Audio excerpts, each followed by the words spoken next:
இதுதான் பிளாக் ஷாக்கோட Lucifer T2 gaming TWS earphone.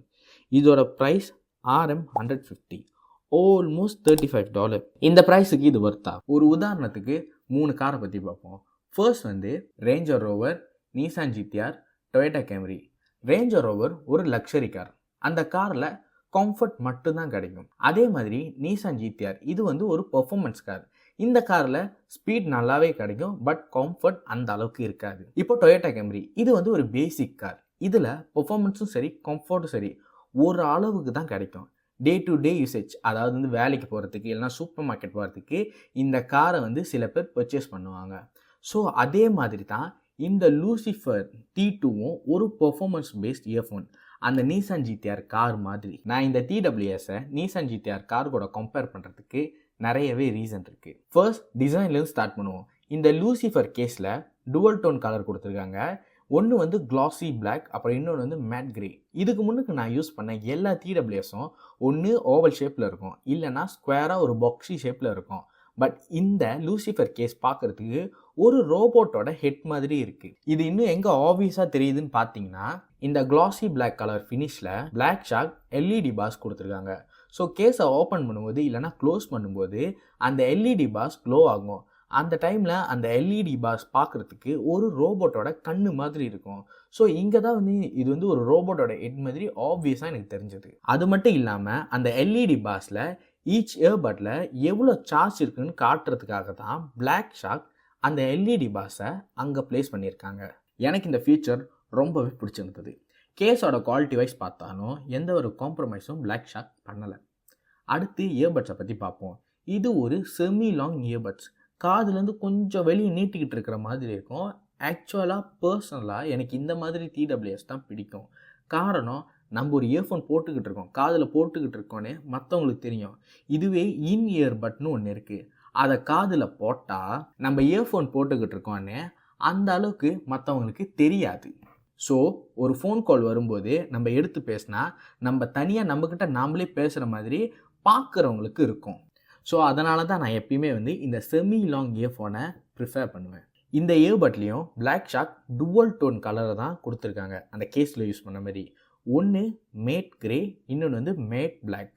அது மட்டும் இல்லாமல் இந்த இயர்பட்டில் மைக் அப்புறம் இண்டிகேஷன் லைட்டும் கொடுத்துருக்காங்க. இந்த இயர்பட்டில் கொடுத்த இண்டிகேஷன் லைட் எனக்கு பர்சனலாகவே பிடிக்கல.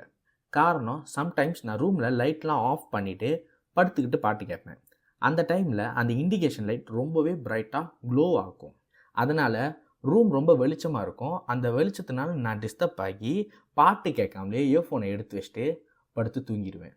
அது மட்டும் இல்லாமல் சில சமயம் நான் வேலை செய்கிற இடத்துல பாட்டு கேட்கலாம் அப்படின்னு நினைப்பேன். இந்த TWSஐ யூஸ் பண்ணி பாட்டு கேட்கலான்னு நினைப்பேன். பட் அந்த இண்டிகேஷன் லைட் காமிச்சு கொடுத்துரும் நான் இயர்ஃபோன் போட்டுக்கிட்டு இருக்கேன்னு. ஸோ அதனால் சில இடத்துல என்னால் இந்த லூசிஃபர் இயர்ஃபோனை கம்ப்ளீட்டாக யூஸ் பண்ணவே முடியல. அதனால் பிளாக் ஷாக்கு என்னோடய ரிக்வஸ்ட் என்னன்னு பார்த்தீங்கன்னா, இந்த இயர்ஃபோன், இந்த TWS இயர்ஃபோனுக்கு தனியாக ஒரு அப்ளிகேஷன் ரெடி பண்ணி இன்னும் கொஞ்சம் கஸ்டமைசேஷனுக்கு இம்பார்ட்டன்ஸ் கொடுக்கணுன்னு நான் நினைக்கிறேன். ஏன்னா இதில் கண்ட்ரோல்ஸும் ரொம்பவே காம்ப்ளிகேட்டடாக இருக்குது. ப்ளே அண்ட் பவுஸுக்கு இயர்பட்டில் டபுள் டேப் பண்ணணும். ப்ரீவியஸ் ட்ராக்குக்கு போகிறதுக்கு இயர்பட்ஸில் டேப் அண்ட் ஹோல்ட் பண்ணோம், அது லெஃப்ட் சைடில். ஸோ நெக்ஸ்ட் ட்ராக்கு ரைட் சைடில் ஹோல்ட் பண்ணோம். டேப் அண்ட் ஹோல்ட் பண்ணிங்கன்னா நீங்கள் அடுத்த சாங்க்கு போவீங்க. அப்புறம் இதில் கேமிங் மோட்டும் இருக்குது. ஸோ அந்த கேமிங் மோட்டை ஆக்டிவேட் பண்ணுறதுக்கு ரைட் சைடுன்னு நினைக்கிறேன், ரைட் சைடில் இயர்ஃபோனை ட்ரிப்பிள் டேப் பண்ணணும். ஆக்சுவலாக எனக்கு இந்த கண்ட்ரோல்ஸ் கூட ஓரளவுக்கு ஞாபகம் வச்சுக்கலாம் அப்படின்னு எனக்கு தோணுது. பட் அந்த இண்டிகேஷன் லைட்டை ஆஃப் பண்ணுறதுக்கு பிளாக் ஷாக் இன்னும் ஏதாச்சும் ஒரு ஆப்ஷன் கொடுத்துருந்தா ரொம்பவே நல்லா இருந்திருக்கும். அடுத்து இதில் ஹை குவாலிட்டி மைக் இருக்குது. ஸோ வாய்ஸ் கால் அப்புறம் கேமிங்க்கு ரொம்பவே பொருத்தமான இயர்ஃபோன்னு பிளாக் ஷாக்கே ப்ரொமோட் பண்ணுறாங்க. பட் ஆக்சுவலாக இதில் பாதி உண்மை இருக்குது, பாதி பொய் இருக்குது. நம்ம கேம் விளையாடும்போது நம்ம ரொம்ப அக்ரெசிவாக விளையாடுவோம். ஸோ நம்மளோட வாய்ஸ் அந்த டைம் கொஞ்சம் லவுடாக இருக்கும். இப்படி வாய்ஸ் லவுடாக இருந்தால் கண்டிப்பாக அந்த வாய்ஸை கேப்சர் பண்ணுறதுக்கு இந்த லூசிஃபர் இயர்ஃபோனுக்கு ஈஸியாக தான் இருக்கும். பட் நம்ம கால் பேசும்போது இல்லைனா கூகுள் மீட்டில் ப்ரெசன்டேஷன் பண்ணும்போது நம்ம வாய்ஸ் ரொம்ப காமாக சாஃப்டாக இருக்கும். அதனால் இந்த லூசிஃபர் இயர்ஃபோனோட மைக் நம்ம வாய்ஸை கேப்சர் பண்ணுறதுக்கு ரொம்பவே கஷ்டப்படும். நான் இதை பர்சனலாகவே ஃபீல் பண்ணியிருக்கேன். ஸோ நீங்கள் அடிக்கடி ஆன்லைன் மீட்டிங் அட்டென்ட் பண்ணுற ஒரு ஆள், ஆன்லைனில் கோச் பண்ணக்கூடிய டீச்சராக இருந்தால் உங்களுக்கு இந்த லூசிஃபர் டிடபிள்யூஎஸ் வேலைக்கே ஆகாது. So better stay away from it. இப்போது இந்த வீடியோவோட மெயின் பார்ட், அதாவது ஹார்ட் பீஸ் சவுண்ட் குவாலிட்டி பற்றி பார்ப்போம். என்னதான் ஒரு டிடபிள்யூஎஸில் நல்ல டிசைன், நல்ல ஃபீச்சர்ஸ் இதெல்லாம் இருந்தாலும் சவுண்ட் குவாலிட்டி ரொம்பவே முக்கியம். அதில் காம்ப்ரமைஸ் பண்ணாங்க 100% அந்த டிடபிள்யூஎஸ் ஃபெயில்னா அதில் டவுட்டே கிடையாது. அந்த வகையில் பார்த்தா இந்த லூசிஃபர் T2 இயர்ஃபோனில் சவுண்ட் குவாலிட்டி வாஸ் பர்ஃபெக்டாக கொடுத்துருக்காங்க. பேஸோட பஞ்சினஸ் அல்டிமேட். ரொம்ப ஓவர் பேஸும் கொடுக்கல, ரொம்ப லோ பேஸும் இல்லை, கரெக்டாக மிடில் ஆஃப் த லைன் அங்கே இருக்குது. அப்புறம் மிட்ஸ் அண்ட் வோக்கல்ஸ் பார்த்திங்கன்னா இது ரொம்ப கிளியராக கேட்குது.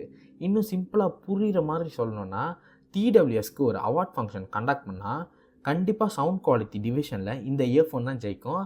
அந்த அளவுக்கு sound quality was so damn good. நான் டிடபிள்யூஎஸ் வந்த புதுசில், அதாவது 2016 2017 அந்தமாரி டைம்லேயே வந்து நான் டிடபிள்யூஎஸ் ஒன்று வாங்கினேன். பட் அது வந்து ஒரு பிராண்டே இல்லாத ஒரு டிடபிள்யூஎஸ். ஸோ அந்த டைமில் வந்து அது ரொம்ப சீப்பான ப்ரைஸுக்கு கிடச்சிச்சு. ஸோ நமக்கு எக்ஸ்பீரியன்ஸ் தான் முக்கியம், டிடபிள்யூஎஸ் எப்படி இருக்குது அப்படின்ற ஒரு எக்ஸ்பீரியன்ஸ் தான் முக்கியம்னு சொல்லி அந்த டைமில் அந்த டிடபிள்யூஎஸை நான் வாங்கிட்டேன். பட் அந்த டிடபிள்யூஎஸில் என்னால் பாட்டு மட்டும் தான் கேட்க முடிஞ்சுது, யூடியூப் வீடியோ இல்லைன்னா படம் பார்க்கவே முடியல. காரணம் ஆடியோவும் வீடியோவும் சிங்க் ஆகாமல், அதாவது மேட்ச் ஆகாமல் இருந்தது. பட் அதுக்கப்புறம் தான் டிடபிள்யூஎஸில் லேட்டன்சி அப்படின்ற ஒரு விஷயம் இருக்குது, அதையும் நம்ம பார்த்து தான் வாங்கணும்னு அப்புறம் தான் எனக்கு தெரியவே வந்தது. இப்போது நீங்கள் ஃபெஸ்டிவல் டைமில் இதை ஃபீல் பண்ணியிருப்பீங்க. அதாவது வானத்தில் வானவெடி பட்டாசு ஒன்று வெடிக்கும், நீங்கள் அதை பார்ப்பீங்க. பட் அந்த வெடித்த வெடியோட சவுண்டு வந்து ஒரு செகண்ட் லேட்டாக தான் வந்து உங்கள் காதுக்கே வந்து சேரும். ஸோ இதை நீங்கள் வந்து ரொம்ப ஃபோக்கஸாக கேட்டிங்கன்னா உங்களால் அதை வந்து நோட்டீஸ் பண்ண முடியும். ஏன்னா பட்டாசு வெடிக்கிற தூரமும் நீங்கள் நிற்கிற இடமும் ஒரு லாங் கேப், அதனால தான் ஒரு செகண்ட் லேட்டாக உங்களுக்கு அந்த வெடி சத்தம் கேட்கும். அப்படி உங்களுக்கு அந்த லேட்டன்சி இஷ்யூ, அதாவது அந்த பட்டாசு வெடிக்கும் போது உங்களுக்கு ஒரு செகண்ட் லேட்டாக கேட்கக்கூடாதுன்னா அதுக்கு 2 பாசிபிலிட்டிஸ் இருக்குது. ஒன்று, நீங்கள் பட்டாசு வெடிக்கும்போது ரொம்ப பக்கத்தில் இருக்கணும், அது பாசிபிளே கிடையாது, ஏன்னா நிறைய இன்ஜெக்ட் ஆகும், அடிப்படும்.